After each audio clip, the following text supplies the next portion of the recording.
Hi there, I'm Barb Sutherland, and over the next few minutes, I will be sharing with you my journey in healthcare.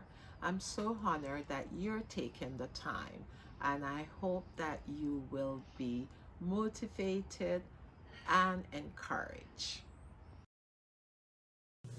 The focus of my discussion is about racism in healthcare. We know racism is alive and well in the workplace, and healthcare is no different.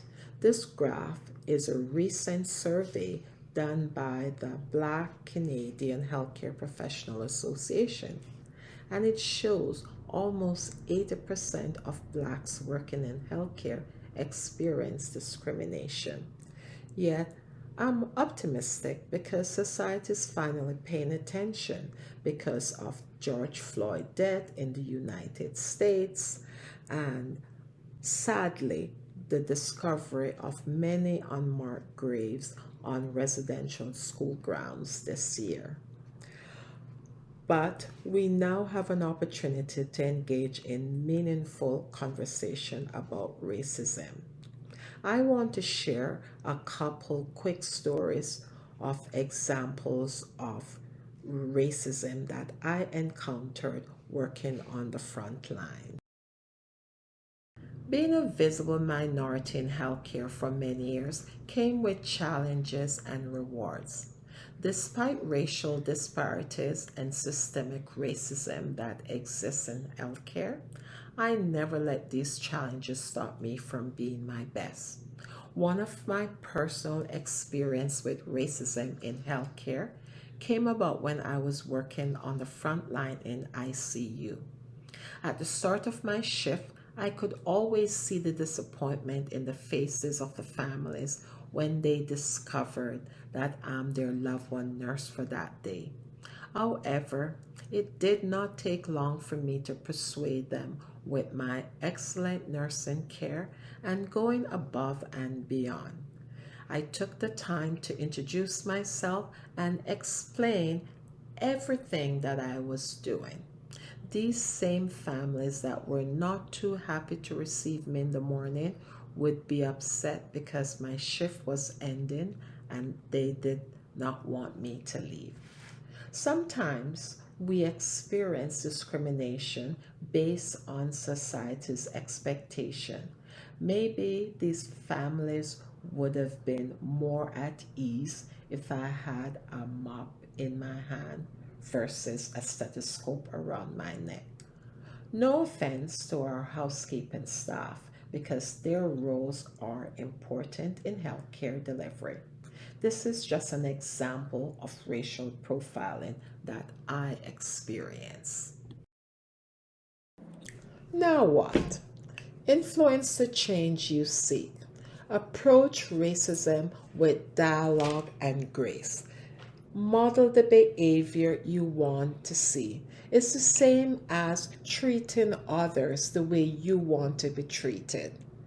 Safety in numbers to discuss and illuminate racial disparities that you might be experiencing. Review your organization policies around racism so you know what structures are in place to support you. And sometimes formal structures of policies, such as respectful workplace, does not always address systemic racism. And finding an outside group to support you might be of help.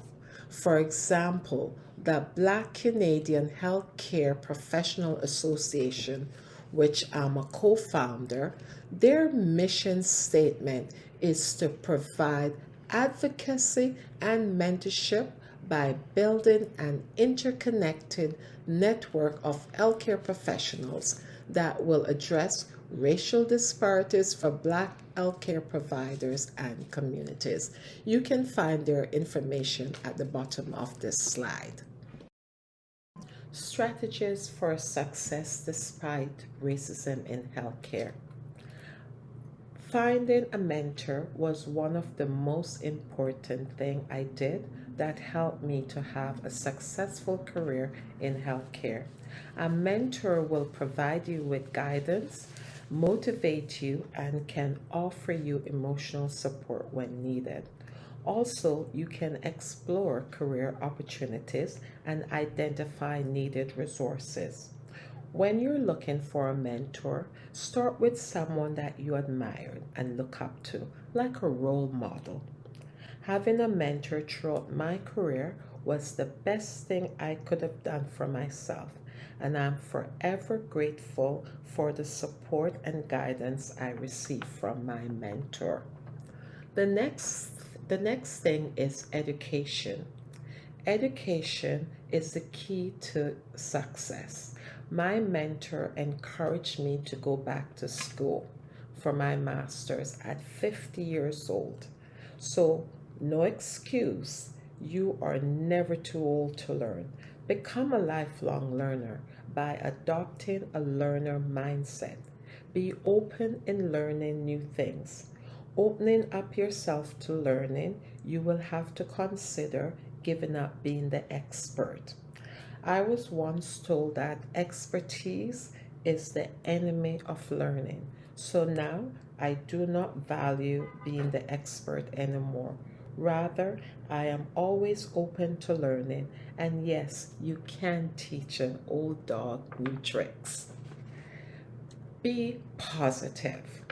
Having a positive attitude is to remain hopeful and optimistic, seeing the best even in difficult situations.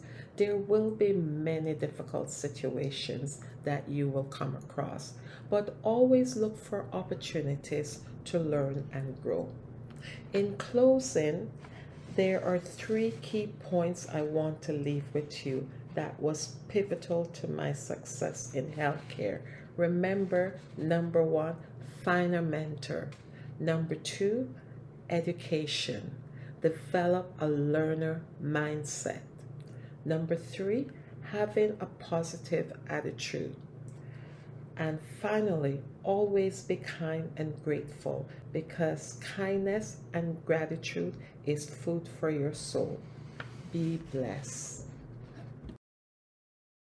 Thank you so much for your time. I am so grateful, and I hope that you were able to take away something that will encourage you and motivate you to have a wonderful career in healthcare.